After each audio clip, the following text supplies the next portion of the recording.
Good evening, and welcome to another inspired episode of Diatribes from the Voice of Doom. Now here's your insouciant and insipid host, Voice of Doom.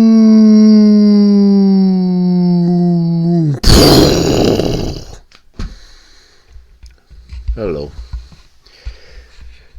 Okay, I watched the whole thing, the SOTU, and it's one of the best things I ever saw. So, I don't want to pontificate too much on Orangey, but I saw the moon landing when I was 10. And I saw the Challenger blow up when I was 20. And I saw the Twin Towers go down when I was 40 or something. But this State of the Union by Orangey was the best thing I ever saw. And I'll tell you why. Okay, Orangey was as usual. There was no surprises there. Narcissistic, self-aggrandizing, and basically being a bully boy.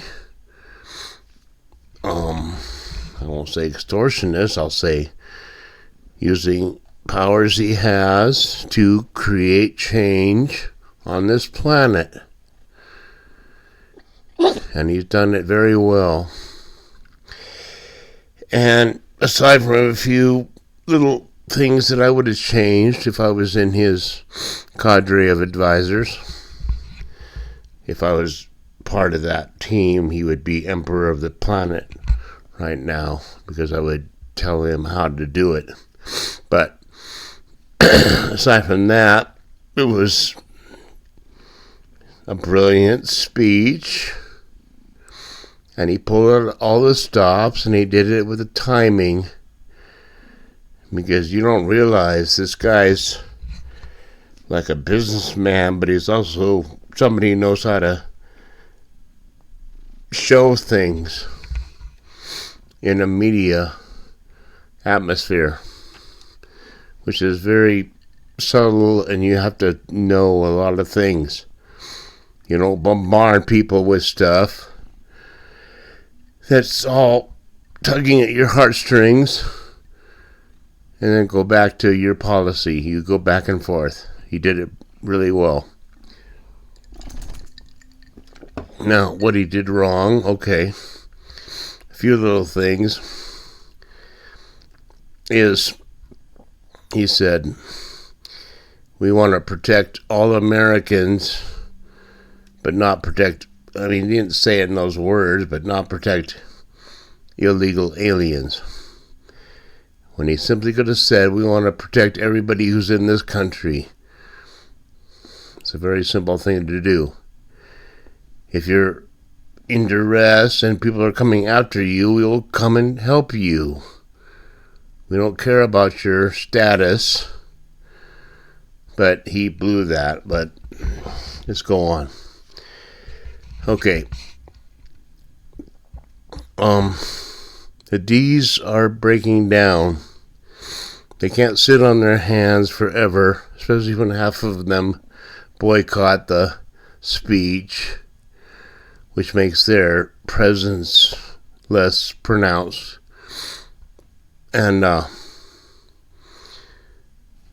basically sit on your hands for things that you can't disagree with, because every time Orangey came up with a problem, he came up with a solution. That's the difference between these idiots that we've had before. The Bushes and the Clintons and the Obamas and everybody else, they give out platitudes in their State of the Union, but don't give solutions. And Orangey did it every time. Here's how I'm going to deal with AI taking all the energy. Here's how I'm going to deal with people having health, problems with their prescriptions. Here's how I'm going to deal with people starting savings accounts when they're born. We'll match your contributions so that you have a nest egg. Solutions about almost everything he talked about. And it may not alleviate all the problems that we have right now, but there might be a light at the end of the tunnel instead of just everything going up where you can't pay your health insurance, you can't pay anything. Daycare, whatever. $800, $900 goes to daycare, $800, $900 goes to health care. Come on. People can't do it. So he's addressing those problems, and even the D's. I see the crack in the armor where they can't sit on their hands and not applaud his help for middle America. It's obvious. So they have to kind of applaud it, otherwise they sit down, it'll be used on Fox News or anywhere else to show how they hate everything Orangey does, no matter if it suits their agenda or not. Now, I don't know what my computer is doing, but it's weirding out. Good. Anyway, he pulled out all the stops, and he did a good job of it. He introduced victims, and he introduced veterans of World War II who won't be around much longer. World War II ended,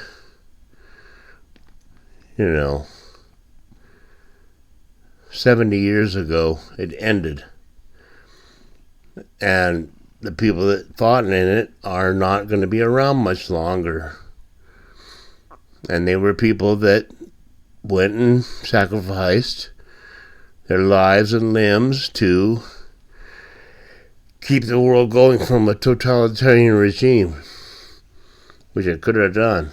If Schicklgruber hadn't been such an idiot, he would have been ruling Europe to this day. But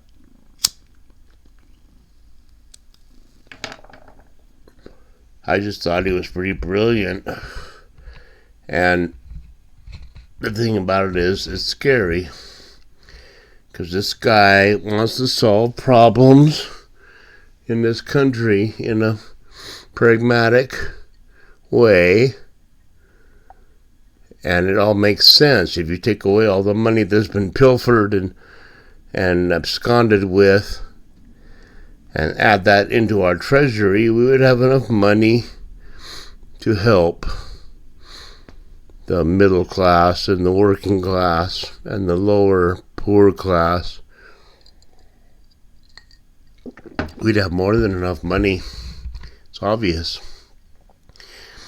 that if we could retrieve or at least stifle the fraud of everybody who's living high on the hog off our tax money, and they go from one end to the other. It's not just Somalians, it's Caucasians in the Senate that have been making money forever from their position. Okay, if we could keep that money and spend it on homeless people and spend it on the underclass who are struggling and just give them like a couple $100 extra on their utility bills, it would help.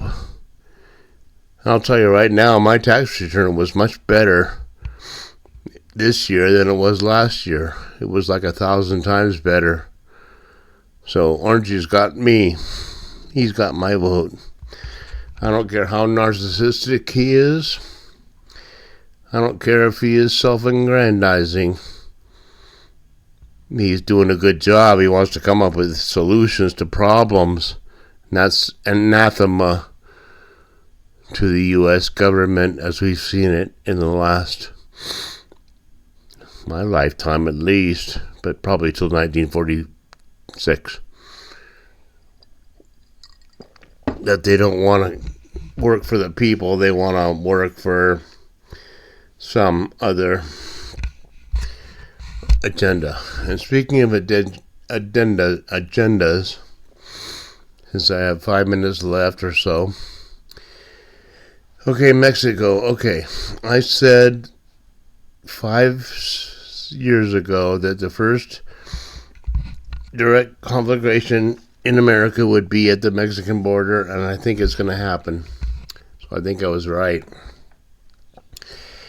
But aside from that,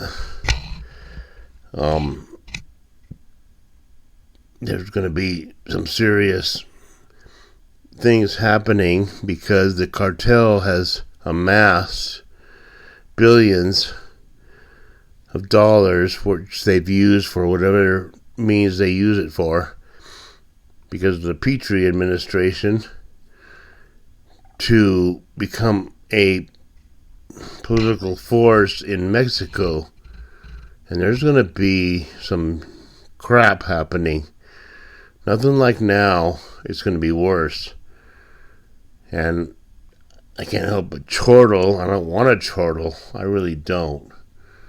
But I do chortle because all these retirees, the boomers, who made all their money and they have $10 million in the bank because they did the right thing, go to Mexico for their vacation. Puerto Vallarta. Oh, it's so nice there. I'll get a 5-star hotel and we'll eat lobster. Okay. I don't want to chortle, but I do find it a little bit ironic that they are scared for their lives in Mexico. The Yucatan, Puerto Vallarta, I don't care. Cabo San Lucas, I don't know. But these cartel guys aren't going to just go down quietly. And then there's going to be hostages. There's going to be a brouhaha, a bloodshed. So I was right again, as I always am. And we will see Fort Bliss, where my kid is stationed, going down to the Rio Grande to fend off any flights of drones that may come our way, because these